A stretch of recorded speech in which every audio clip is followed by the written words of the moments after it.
जय बद्री केदारनाथ दोस्तों, बहुत बहुत स्वागत है आप लोगों का मेरे एक और वीडियो पे। तो दोस्तों आज 3 फरवरी हो चुकी है और 2 फरवरी तक के मेरे म्यूचुअल फ़ंड पोर्टफोलियो अपडेट हो चुके हैं। तो चलिए बिना किसी देरी के सबसे पहले शुरू करते हैं म्यूचुअल फ़ंड पोर्टफोलियो।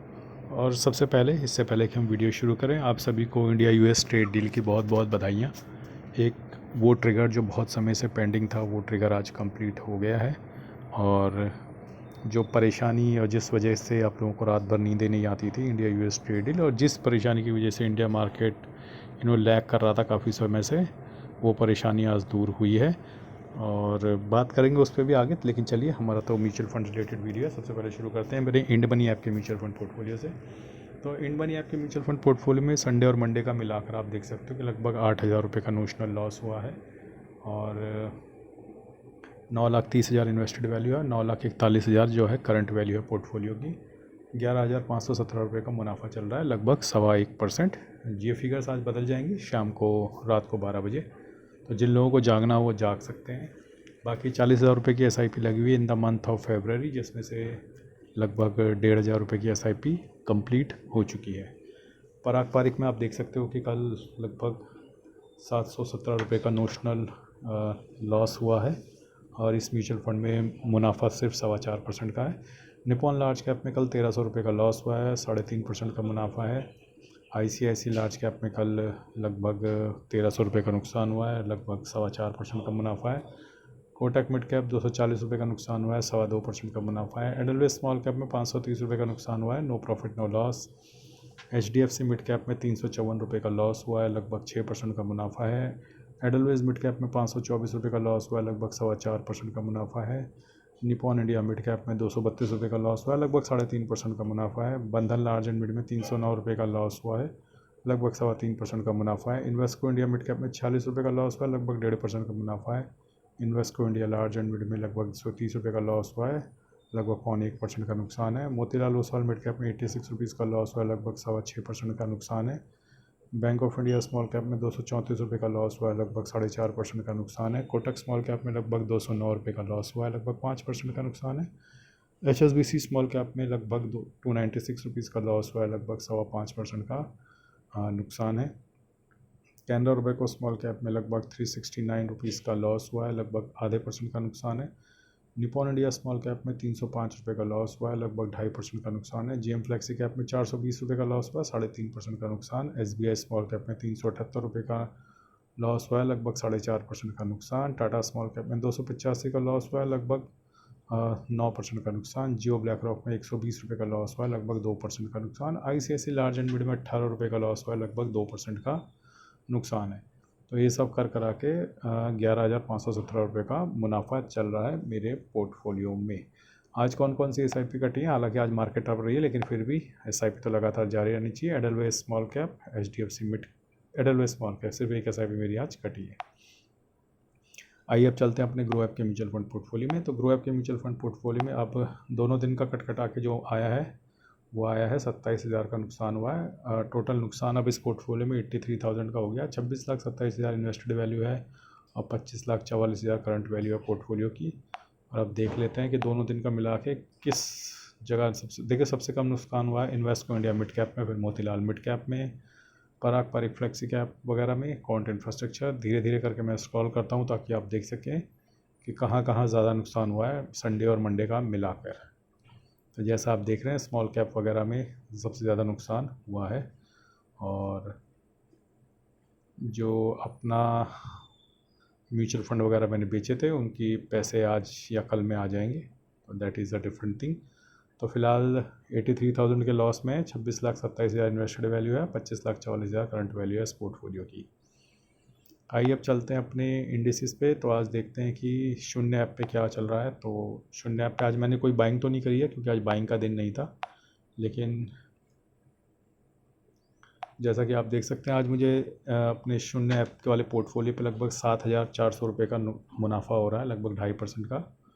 और आप देख सकते हैं मोतीलाल ओसवाल हेल्थ ETF में लगभग 589 रुपीज़ का गेन है। शरिया बीज में 73 रुपये का गेन है। कंजम्पशन बीज में 99, एलपेल 30 ETF 185। स्मॉल कैप ETF में लगभग 900 रुपये का गेन है। मोर रियल्टी ETF में 1,800 रुपये का गेन है। ई मल्टी एम क्यू ETF में 365, फार्मा बीज में 94, इरकॉन में 6 रुपये का नुकसान चल रहा है, रेलवे की पिटाई जारी है। सेंसेक्स में 222 रुपये का गेन है। FMCG ETF में 229, टॉप 10 एड ETF 350, जीनस पावर 70 का नुकसान, टाटा मोटर 850 रुपये का गेन है। Mid small ETF 487, IndusInd bank 320, Reliance में लगभग 800 रुपये का गेन हो रहा है। ओवरऑल अब इस पोर्टफोलियो की स्थिति थोड़ा सुधर गई है। 3,33,000 इन्वेस्टेड वैल्यू है, 3,06,000 करंट वैल्यू है पोर्टफोलियो की। 8% का नुकसान अभी भी है जो हम धीरे धीरे रिकवर कर रहे हैं। तो अब देखते हैं कौन कौन से ETF पॉजिटिव में आ गए हैं। तो सबसे ऊपर आपको नज़र आएगा फार्मा बीज जो अब 2.5% के प्रॉफिट में आ गया। कंजम्पशन बीज भी 0.25% के प्रॉफिट में आ गया। रिलायंस के मैंने शेयर लिए हुए थे जो लगभग 1.5-1% के प्रॉफिट में है। शरिया बीज 0.5% के प्रॉफिट में आ गया। मिड स्मॉल ETF भी 0.1% के प्रॉफिट में आ गया है। और सेंसेक्स ETF 0.5% के नुकसान में। ई मल्टी एम क्यू ETF 0.5% के नुकसान में।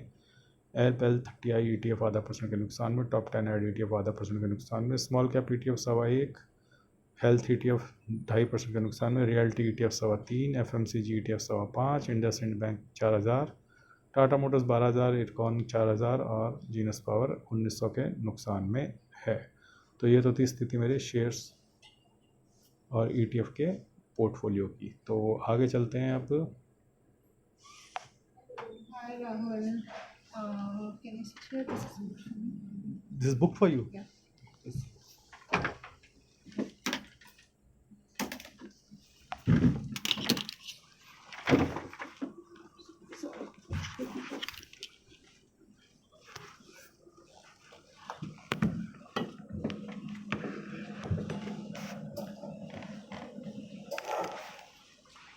तो दोस्तों क्षमा चाहूँगा, बीच में आज मैं वीडियो ऑफिस में बना रहा हूँ तो कोई आ गया था लाइन पे, और अब मैं दूसरा कमरा ढूंढते हुए ताकि आप लोगों के लिए वीडियो बना सकूँ। क्योंकि आज स्पेशल डे है तो मैं चाहता नहीं था कि मैं ज़्यादा देर करूँ, और मैं चाहता था कि मैं आप लोगों के लिए वीडियो आज ऑफिस से ही बनाऊँ।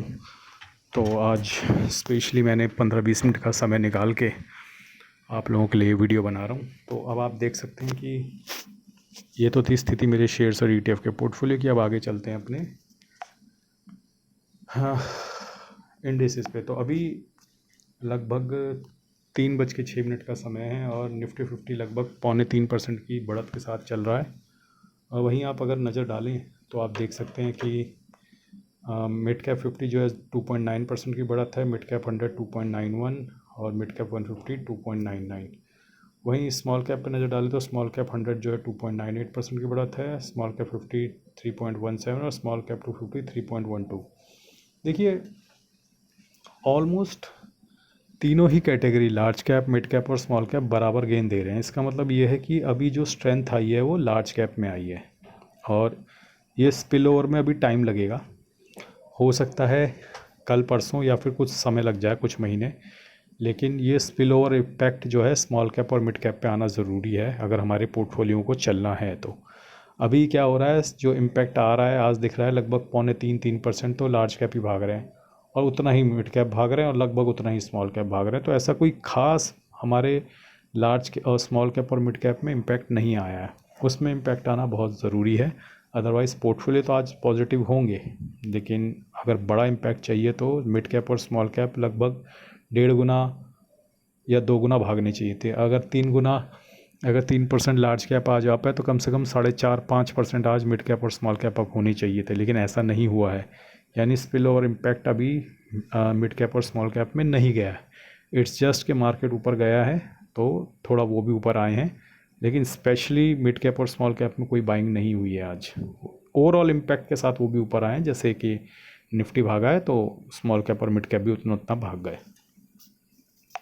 अब आगे देखते हैं अपना FIDI के बाइसल का डेटा। तो FI जो है हमारे वो कल 1.8 लगभग 1832 करोड़ की सेलिंग करके गए हैं, और इसके अगेंस्ट लगभग 244 करोड़ की 2400 करोड़ की बाइंग जो है हमारे DI करके गए हैं।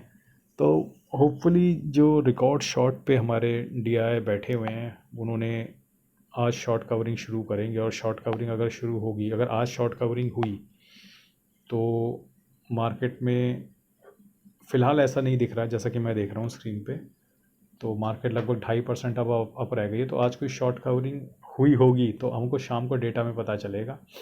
और अगर नहीं भी होगी तो इसका मतलब ये है कि आने वाले दिनों में मार्केट और तेज़ी से ऊपर जाएगी। तो आज कुछ लोगों ने सुबह सुबह ही प्रॉफिट बुक कर लिया होगा। मार्केट आज 26,300 तक गई थी, जो कि एक ह्यूज बूस्ट था, मोमेंटम था मार्केट के पास। और मुझे ऐसा लगता है यहाँ से मार्केट धीरे धीरे वो ऊपर ही जाएगा। आपको धीरे धीरे पोजीशन बनानी शुरू करनी चाहिए और अगले 2 साल का व्यू रख के आपको स्मॉल कैप और मिड कैप में भी पोजीशन बनानी शुरू कर देनी चाहिए अब, क्योंकि अब सही समय है। आपको अगले 2 साल का व्यू बना के पोजीशन बिल्ड करनी शुरू करनी चाहिए। और कहीं ना कहीं गोल्ड और सिल्वर से भी अब जब सेलिंग होगी तो वो पैसा घूम कर इधर आएगा। और अभी कोई 100% श्योरिटी के साथ तो नहीं कह पा रहा है कि एफआई वापस आएंगे नहीं आएंगे इंडियन मार्केट में, लेकिन बहुत सारे लोगों का व्यू है कि एफआई की अब वापसी होनी चाहिए इंडियन मार्केट में। और उससे कहीं ना कहीं जब एफआई आएंगे तो आकर लार्ज कैप खरीदेंगे। वो लार्ज कैप खरीदेंगे तो उनको बेचने वाले डीआई होंगे, और डीआई जब लार्ज कैप बेचेंगे तो बदले में वो खरीदेंगे मिड कैप और स्मॉल कैप। तो इसलिए मैं कह रहा हूँ कि वो जो स्पाइरल इम्पैक्ट है मिड कैप और स्मॉल कैप का, वो आने वाले दिनों में आपको देखने को मिलेगा। अगर तो एफआई की वापसी होती है, डिसेंट अमाउंट में भी अगर वो ख़रीदना शुरू करते हैं तो वो लार्ज कैप ख़रीदते हैं, और लार्ज कैप उनको बेचने वाले डीआई ही होंगे। तो डीआई अपना माल उनको चिपकाएंगे और फिर बदले में वो मिड कैप और स्मॉल कैप ख़रीदेंगे। मुझे ऐसा लगता है कि ऐसा होगा, और ये अगले 2 साल के अंदर स्पैन आउट होंगी चीज़ें। तो एकदम नहीं दिखती है ये चीज़ें, एकदम नहीं दिखता है इम्पैक्ट, तो धीरे धीरे पोजीशन बिल्ड होती हैं। बाकी आज एक बहुत अच्छा दिन रहा, और फाइनली इंडिया यूएस की ट्रेड डील हो गई है। ना करते प्यार तुम ही से कर बैठे, तो मदर ऑफ़ ऑल डील के बाद तो कहते हैं कि फादर ऑफ़ ऑल डील भी हो गई। लेकिन देखिए, पॉजिटिव साइड देखिए, ट्रंप के टैरिफ की वजह से 20 साल से जो डील यूरोप के साथ अटकी हुई थी वो भी हो गई। तो कहीं ना कहीं उसका पॉजिटिव इम्पैक्ट ट्रंप के टैरिफ का इंडियन मार्केट को बहुत अच्छा मिला। यूएस के साथ तो ट्रेड डील हुई, भले ही सबसे आखिर में हुई, लेकिन उसका पॉजिटिव इम्पैक्ट ये रहा कि हमने अमेरिका के साथ तो करी, यूरोप के साथ भी कर ली। और यूरोप के साथ वाली डील हमारी 20 साल से फंसी हुई थी, और अगर ये ट्रंप टैरिफ ना लगाता, पागलपन ना करता, तो हमारी यूरोप के साथ भी डील कभी भी नहीं हो पाती। तो कहीं ना कहीं ट्रंप एक ब्लेसिंग इन डिस्गाइज लेकर आया है हमारे मार्केट के लिए। लोग भले ही उसे गालियाँ दे रहे हो, लेकिन मुझे ऐसा लगता है कि उसका एक इम्पैक्ट लॉन्ग टर्म में बड़ा ही पॉजिटिव आने वाला है इंडियन मार्केट पे। दोस्तों, आपको क्या लगता है? कमेंट सेक्शन में बताइएगा ज़रूर। क्या आप आज की मार्केट से खुश हैं? आज कमेंट करना ज़रूर बनता है। बाकी मैंने फ्लिपकार्ट के कुछ लिंक दे रखे हैं, जैसे मैंने म्यूचुअल फंड्स रिलेटेड बुक्स वगैरह दी हुई हैं। अगर आपको वो लेनी हो तो आप ले सकते हैं, अब अदरवाइज़ आपको फ्लिपकार्ट से कुछ भी ख़रीदना है, आप मेरे लिंक से क्लिक करके कुछ भी शॉपिंग कर सकते हैं। आज के लिए बस इतना ही। धन्यवाद। Good bye. जय बद्री केदार।